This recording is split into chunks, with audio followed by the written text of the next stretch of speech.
আজকে মিস্ত্রি আসেনি, তো ওয়ালটাতে যেহেতু ছোট্ট একটা ঘর, ওয়ালটাতে আমি পানি দিচ্ছি। আর মেঝে কালকে মেঝে ঢালাই হবে, আপনাদের ব্যাক ক্যামেরায় দেখাচ্ছি। তো কালকে যেহেতু মেঝে ঢালাই হবে, তো এই মেঝেটাতে পানি দিচ্ছি। পানি দিয়ে রাখতে হবে, পুরো পানি দিতে হবে। একটা ছোট্ট ঘর তুলতে গেলেও যে কত কাজ।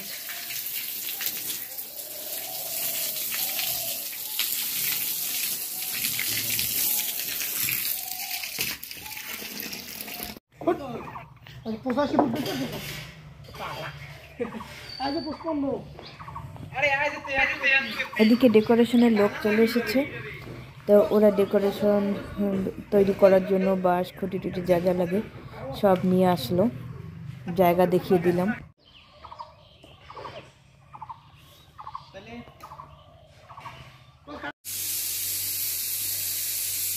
এদিকে পেয়ারা মাখা খাবে, তো পেয়ারাটাকে মেখে নিচ্ছি। কাঁচা লঙ্কা, বিট লবণ, একটুখানি সরিষার তেল দেবো।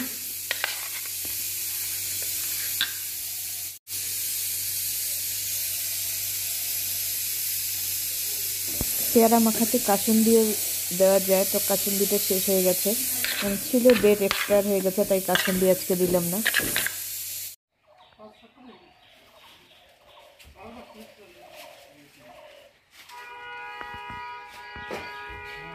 আজকে খবরে দেখালো যে আগামী কয়েকদিন বৃষ্টি হবে, তাই উপরে বড় ত্রিপল টাঙিয়ে দিয়েছে, কারণ যদি হঠাৎ ঝড় বৃষ্টি আসে তখন খুবই খারাপ হবে। এই কাপড়গুলো রাতেই আমি ধুইয়ে রেখেছিলাম মেশিনে, তো সকাল সকাল চলে আসলাম ছাদে।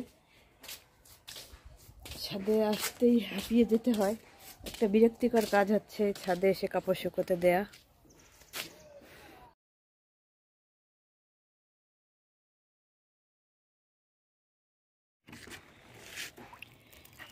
ফুলের গাছগুলোতে দুদিন থেকে পানি দেওয়াই হচ্ছে না।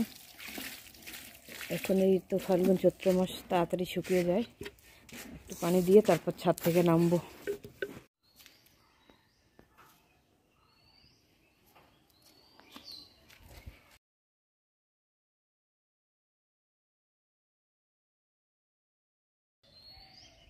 দেখুন এখান থেকে ছাদ থেকে এই যে প্যান্ডেল ডেকোরেশন করেছে সেটা দেখা যাচ্ছে। নিচে পরিষ্কারের কাজ চলছে। পর্দাগুলো এগুলো হাতে ধোয়া হবে, একটা বৌমা এসেছে, ও ধুয়ে দিয়ে যাবে। মেশিনে যদি পর্দা দিই, এর আগে দেখুন মেশিনে পর্দা দিলে এগুলো সব উঠে যায়, এত যখন স্পিন মারে তখনই এগুলো নষ্ট হয়ে যায়, আর এইগুলো রাউন্ডগুলো খুলে যায়। তার জন্য এই পর্দাগুলো হাতেই ধুতে হয়। তো ভিজিয়ে রেখেছি, একটু পরে এগুলো ধোয়া হবে। এদিকে রাঁধুনি চলে এসেছে, তো রাঁধুনি লিস্ট করে দিচ্ছে কোনটা কত পরিমাণ লাগবে সেগুলোই। আমাদের রোদ যে আছে, রোদ সোনা, তারই হচ্ছে আকিকার 2 দিন প্রোগ্রাম হবে, সামনের বৃহস্পতি শুক্র। সেই প্রোগ্রাম উপলক্ষে এসব প্যান্ডেল ডেকোরেশন সব হচ্ছে। খড়ির চুলের যে রান্নাঘর হচ্ছে, সেটার মিস্ত্রি আজকে অনেকদিন পর আসলো, মিস্ত্রি কাজ শুরু করে দিয়েছে, আর এদিকে ডেকোরেশনের ফাইনাল হয়ে যাচ্ছে। তো বন্ধুরা, আজকের ছোট্ট ব্লগটি এখানেই শেষ করছি।